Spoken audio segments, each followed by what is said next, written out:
नमस्कार सभी सरकारी कर्मचारी, राज्य कर्मचारी और ईपीएस 95 पेंशन धारकों के लिए इस वक्त की बहुत ही बड़ी और प्रमुख खबरें लेकर हाजिर हो चुके हैं।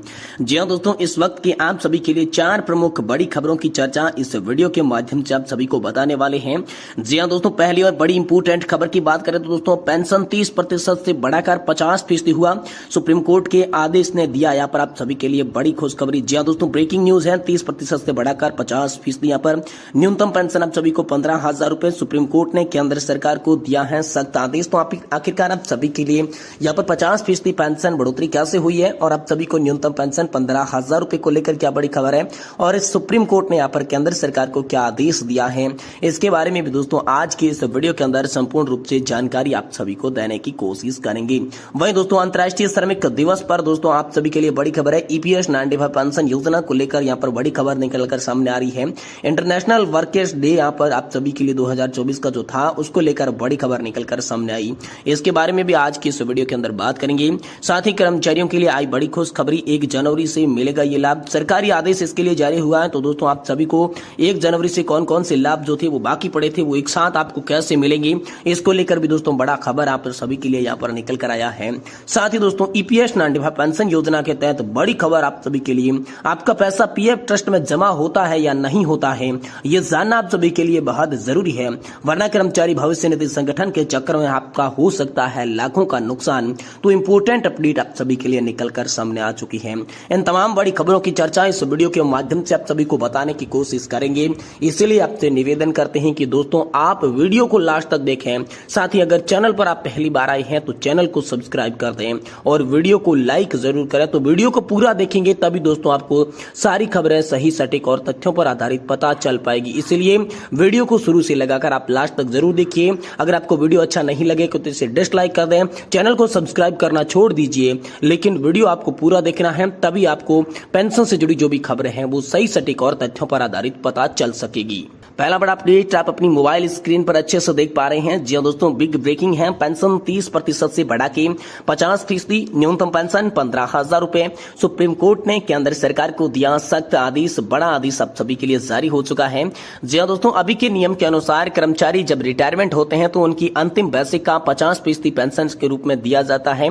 ये पेंशन 9,000 रुपए से कम नहीं होनी चाहिए। वहीं फैमिली पेंशन की बात करें तो कर्मचारी की पेंशन सेवा के दौरान जब मृत्यु हो जाती है तो उस केस में पूरे 10 सालों तक कर्मचारी की अंतिम बेसिक पे का 50% पेंशन दी जाती है। इसके बाद 30% पेंशन दी जाएगी और ये पेंशन 9,000 रुपए से भी कम होती है।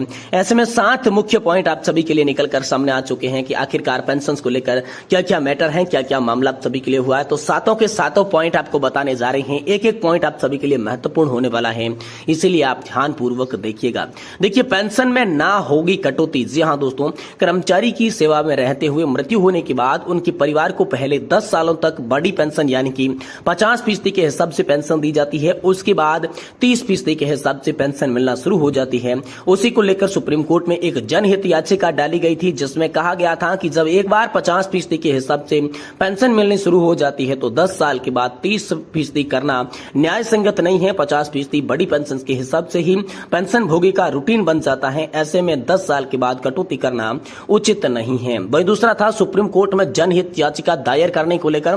तो दोस्तों इसको लेकर सुप्रीम कोर्ट में जनहित याचिका डाली गई थी जिसमें कहा गया था कि एक बार जब पेंशन 50% के हिसाब से मिलनी शुरू हो जाती है तो बाद में कम करना उचित नहीं है। आपको बता दूं कि कर्मचारी सेवा में रहते हुए अगर कम समय में ही स्वर्गवासी हो जाते हैं तो ऐसे में उनके परिवार का पालन पोषण का पूरा बोझ विधवा पर आ जाता है।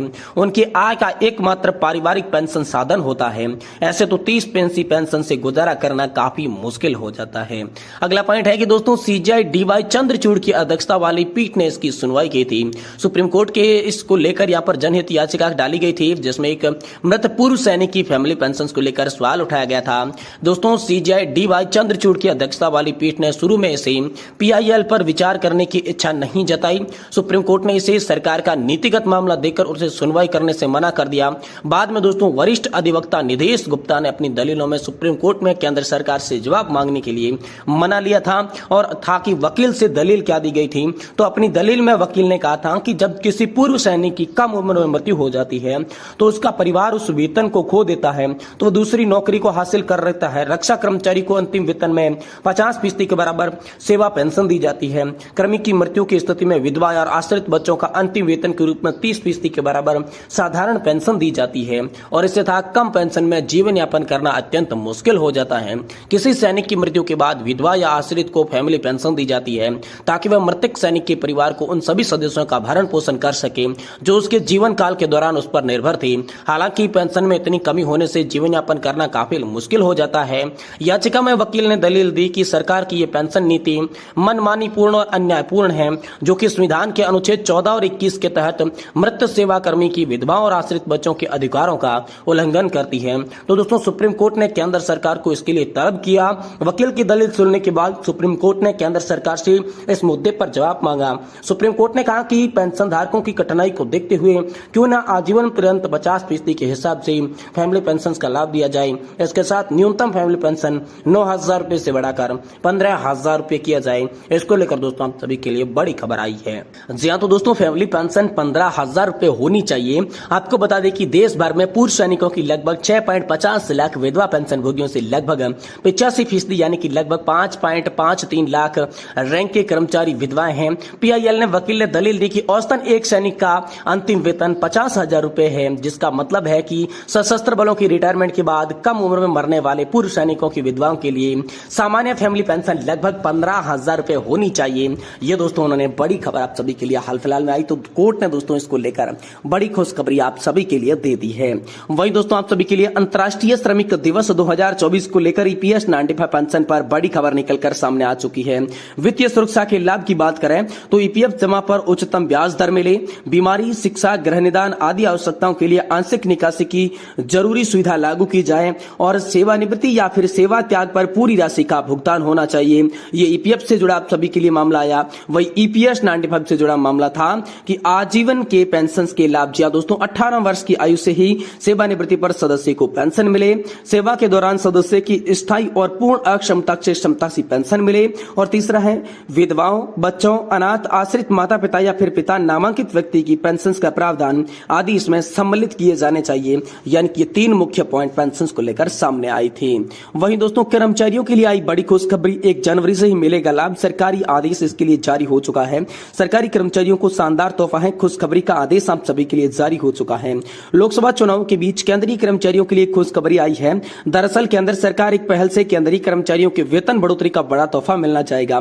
केंद्र सरकार ने कर्मचारियों के लिए बच्चों की शिक्षा के लिए ज्यादा भत्ता, छात्रावास सब्सिडी की सीमा को बढ़ा दिया है। कर्मचारियों के मंत्रालय की ओर से सोमवार को एक आदेश में शिक्षा भत्ता और छात्रवृत्ति सब्सिडी सीमा बढ़ाने की जानकारी दी थी। वही सरकार ने इस कदम को कर्मचारियों की सैलरी में इजाफा होगा ये भी बताया है। आपको बता दें कि दोस्तों कार्मिक मंत्रालय की ओर से 2018 में एक दिशा निर्देश का हवाला देते हुए बताया गया था कि जब भी संशोधित वेतन पर महंगाई भत्ता 50% तक बढ़ जाए तो बच्चों की शिक्षा भत्ता और हॉस्टल की सब्सिडी लिमिट अपने आप ही 25% बढ़ जाती है। आपको बता दें कि 1 जनवरी 2024 से केंद्रीय कर्मचारियों के महंगाई भत्ते में बढ़ोतरी को देखते हुए बच्चों की शिक्षा भत्ता, छात्रावास सब्सिडी की राशि के बारे में जानकारी मांगी जा रही थी। वहीं कार्मिक मंत्रालय के आदेश में बताया गया था कि अब सरकारी कर्मचारियों द्वारा किए गए वास्तविक खर्चों के बावजूद बच्चों की शिक्षा भत्ते की प्रतिपूर्ति के लिए रकम 2812 रुपए महीना होगी। वही हॉस्टल सब्सिडी के लिए 8,437 रुपए महीना होगी। इसके अलावा विशेष परिस्थिति में इस रकम में बदलाव भी किया जा सकता है। ये संशोधन 1 जनवरी 2024 से ही आप सभी के लिए लागू होने वाले हैं। साथ ही दोस्तों आप सभी को बता दें कि केंद्र सरकार ने इस साल होली से ठीक पहले कर्मचारियों को तोहफा दिया था। इस दौरान केंद्रीय कर्मचारियों और पेंशनर्स की महंगाई भत्ते को 46% से बढ़ाकर 50% कर दिया गया था। यह फैसला प्रधानमंत्री नरेंद्र मोदी की अध्यक्षता में हुई कैबिनेट बैठक में लिया गया था। इस महंगाई भत्ते के साथ केंद्रीय कर्मचारियों का हाउस रेंट अलाउंस भी यहाँ पर बढ़ा था। तो एक बार फिर से आप सभी के लिए यहाँ पर जी बात करें तो दोस्तों शिक्षा भत्ता और हॉस्टल भत्ता बढ़ाया गया है। वही दोस्तों कर्मचारी और पेंशन धारकों के लिए इंपोर्टेंट अपडेट अपडेट है। जी हाँ दोस्तों, पीएफ के पैसे पर या पर जो है रोक लगाई गई है, या पर डाला गया है या फिर नहीं डाला गया है, इसको लेकर दोस्तों ईपीएस 95 पेंशन योजना के तहत बड़ी खबर आई है। आपका पीएफ का पैसा पीएफ में जमा हो रहा है या फिर नहीं हो रहा है, ये सभी कर्मचारियों के लिए जानना अत्यंत आवश्यक है। वरना दोस्तों कर्मचारी भविष्य निधि संगठन के आप चक्कर काटते रह जाएंगे। न तो आपको पेंशन मिलेगी, न आपको एक मुश्त की राशि मिलेगी, न आपको जमा पर कोई प्रकार का ब्याज मिलेगा। यानी कि दोस्तों यहाँ पर बात करें तो दोस्तों सीधा सीधा आप सभी पेंशन धारकों और कर्मचारियों को ये बता दिया गया है कि आप समय समय पर ये चेक करते रहें कि आपका कंट्रीब्यूशन क्या पीएफ खाते के अंदर ऐड हो रहा है। अगर नहीं हो रहा है तो इसका समाधान तुरंत करावें, वरना दोस्तों आप सभी को बड़ा नुकसान झेलने को पड़ सकता है। ये दोस्तों हाल फिलहाल में आप सभी के लिए बड़ी खबर निकलकर सामने आई। तो दोस्तों बड़ी खुशखबरी है कि 30 से 50% की आपको पेंशन बढ़कर मिलेगी। न्यूनतम पेंशन आपकी 15,000 रुपए जो कि सैनिकों के लिए होने वाली है। और साथ ही साथ जो है अंतर्राष्ट्रीय श्रमिक दिवस को लेकर बात करें तो इसमें दोस्तों ईपीएफ और ईपीएस 95 पेंशन योजना से जुड़े दो मुख्य मुद्दे थे, जिसमें वित्तीय सुरक्षा के लाभ जो कि ईपीएफ पर दिए जाएंगे और दोस्तों ईपीएस पेंशन पर आजीविक पेंशन का लाभ दिया जाएगा। ये दो बड़े मुख्य निर्णय और महत्वपूर्ण निर्णय आप सभी के लिए लिए गए हैं।